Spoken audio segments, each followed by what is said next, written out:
현 정부의 정책을 보면서 8월달 들어서 뭐 세제 개편이니 뭐 공급 대책이니 금융 세제 개편이니 너무 어려우시죠? 제가 이 정부 정책을 깔끔하게 진짜 압축해서 요약을 해서 정리를 해드릴 테니까 한번 잘 들어보세요.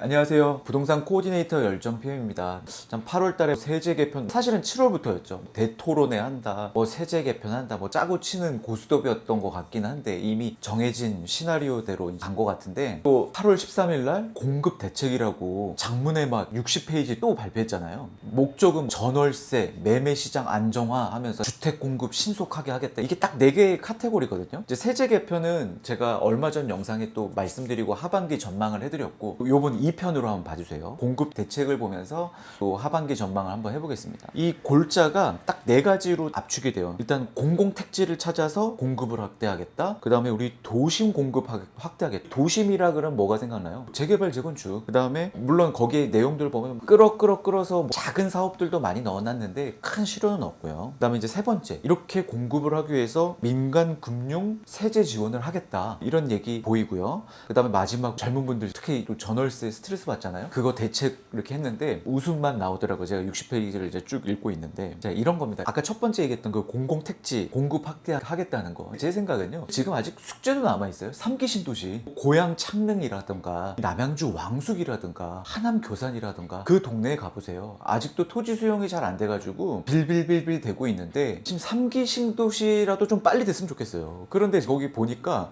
그 3기 신도시 남양주 왕숙 있는 데가 그 남양주잖아요. 거기가 또 하나 들어가 있어. 남양주 그 덕소라고 와부읍에 있어요. 그 농어촌 특별 전용되는 지역인데 아시는 분들 있으시려나 모르겠네요. 거기 보면 와부읍에 2만 호를 또 공급하겠다는데, 저는 빨리 왕숙이나 됐으면 좋겠어요. 강서 염창에 가면 공원부지 좀 있더라고요. 거기 한 1000세대. 그다음에 우리 경기 광주 역에 가면 공터가 있더라고요. 뭐 거길 또 활용하겠다 그랬는데, 이제 현 정부가 임기가 있으니까 뭐 한 5년 6년 착공이 걸리는 거를 내가 3년 안에 착공할게, 딱 37개월로 써있더라고요. 기사를 찾아보니까. 그래서 자기가 임기 내에 얘네들을 착공시키겠다, 그런 목표를 지금 세운 거죠. 근데 잘 안 될 것 같아요. 3기 신도시를 보면. 이제 두 번째, 아까 도심 공급 확대 얘기했죠. 도심은 당연히 재개발 재건축이 메인입니다. 그래서 이제 기사를 찾아보니까 뭐 좋아 보이는 내용도 있었어요. 물론 다 안 좋은 건 아니고, 재건축은 그래도 좀 괜찮은데 재개발 동의율이 진짜 안 나오거든요. 근데 이제 재개발 동의율이 75%였어요. 근데 이게 참 현장들 임장을 많이 해보면 70%까지 되는데 그 75%가 안 돼가지고 빌빌빌빌 되는 사업장이 많거든요.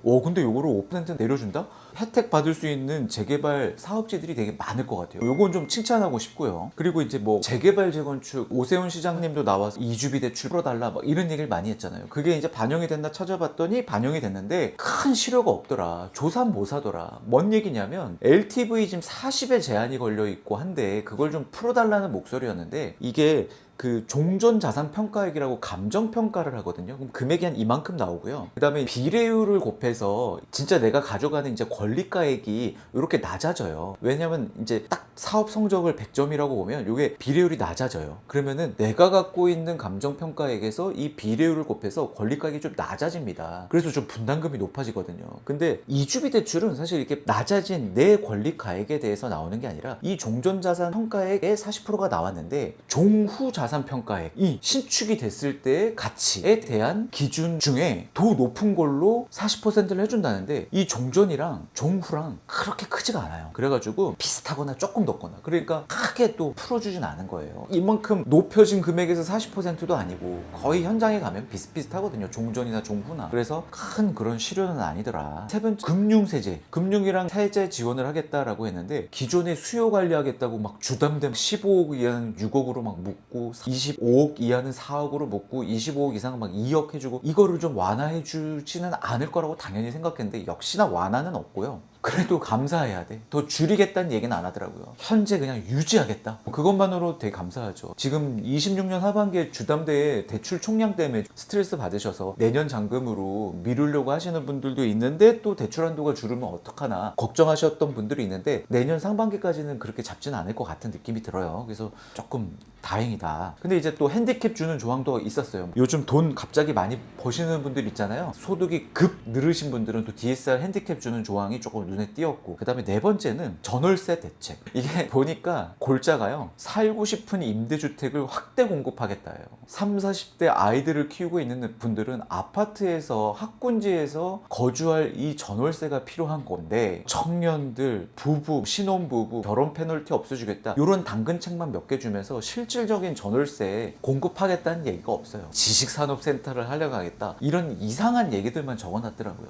그런 것들로 청년들을 꼬드기려고 하는 것 자체가 저는 잘못됐다고 봐요. 정말 그냥 보여주기 정책 같아 보였고요. 참 그 내용들이 많았는데 다 0000 임대 0000 임대 답이 안 나오더라고요. 그래서 이게 한 60쪽에 대한 진짜 초압축해서 제가 이제 해놓고, 그래서 이제 뭘 말씀드리고 싶으냐, 우리가 8월 3일날 나왔던 세제 개편, 이게 아직 뭐 통과는 안 했지만 뭐 좀 보완한다고는 하는데 크게 뭐 바뀔 것 같지는 않거든요. 요즘 신문 기사 보면 이런 얘기 나올 겁니다. 뭐 강남, 소초, 잠실, 용산 하락세로 변했다. 유일하게 지금 잡은 거는 이 세제 개편안 이런 걸로 초고가 애들 가격 상승을 막은 거예요, 일시적으로. 그런데 오늘 제가 얘기했던 이 네 가지도 보면 답이 없잖아요. 그러면 여전히 15억 이하는 주담대 6억이 나오면 전월세에 스트레스 받는 분들은 생존 매수 계속 이어갈 거예요. 계속 불붙을 것 같고요. 뭐 덜 똘똘한 한 채 뭐 세제, 세금 규제 피해가 뭐 20억에서 30억 사이, 거기는요 한강벨트 라인으로 지금 이미 30억 가까이 막 가고 있잖아요. 그 구간은 양도세, 절세 매물 27년도에 나온다고 하는데 이미 팔 사람도 많이 팔았고 5월 9일 전에 경쟁이 붙어가지고 거기도 핫할 것 같아요. 그럼 다만 지금 주춤하는 게 30억 이사 고가인데, 그런 데들이 멈춘다고 하면은 얼마나 멈추겠어요. 일시적인 현상이겠죠. 우리 봤잖아요. 5월 9일 전에 이 강남, 잠실, 용산 이런 데 4, 5억씩 빠진 게 금세 원복됐잖아요. 또 이렇게 하다가 결국은 양도세 일시 완화하는 구간이 다 지나가잖아요. 27년, 8년. 그럼 다시 다 원복됩니다. 그래서 고가주택 살 수 있는 분들은 이번 기회 잡으시고요. 20억에서 30억 있는 사람들은요, 진짜 전략 잘 짜서 요번에 갈아타기 한번 하셔야 되고요. 그 다음에 15억 이하는 전월세에 답이 없기 때문에 생존 매수 실행하셔야 돼요. 그래서 그냥 막 아무 아파트 사라는 얘기 아니에요. 옥석을 갈아서 잘 하셔야 되고, 너무 복잡하고 잘 모르겠다, 그럼 저한테 한번, 제가 컨설팅 하는 사람이니까 프로필 링크에 보면 상담 안내문이 있으니까 저랑 깊게 한번 상담하고 싶으신 분들은 상담하셔도 되고, 아니면 찾아보면 잘 하시는 컨설턴트 분들 많으세요. 이게 1, 2억 하는 것도 몇천 하는 것도 아니고, 이게 큰 집을, 큰 거금을 치르면서 대출을 일으켜서 이렇게 집을 사는 중요한 일이니까 조금 혼자 할 자신이 없다 하는 분들은 상담 받아보셔도 좋고, 내가 혼자 잘할 수 있다, 제가 왜 말려요, 혼자 하시면 되더라. 근데 저 같은 경우는 참 돌고 돌아서 여기까지 왔는데, 저도 8월 말에 잔금이거든요. 이제 또 한 채로 갔는데, 참 처음 시작할 때 좀 전문가의 조언이 있었다면 제가 지금은 조금 더 좋은 상급지에 도착하지 않았을까, 한 번 더 갈아탈 수 있을지도 모를 이 40대 중후반 나이에 여기서 최종 종착지라고 하면은 좀 아쉬울 수도 있을 그런 결과거든요. 물론 저는 지금 성공은 했지만, 그래서 아마 잘 스타팅을 했으면 더 좋은 데 갔을 수도 있겠다라는 생각도 들고 해서 좀 말씀을 드리는 거예요. 그래서 한번 오늘 이렇게 좀 말씀을 드리고, 좀 부동산 전망 2편을 한번 좀 찍어봤습니다. 오늘도 긴 영상 시청해 주셔서 너무 감사합니다.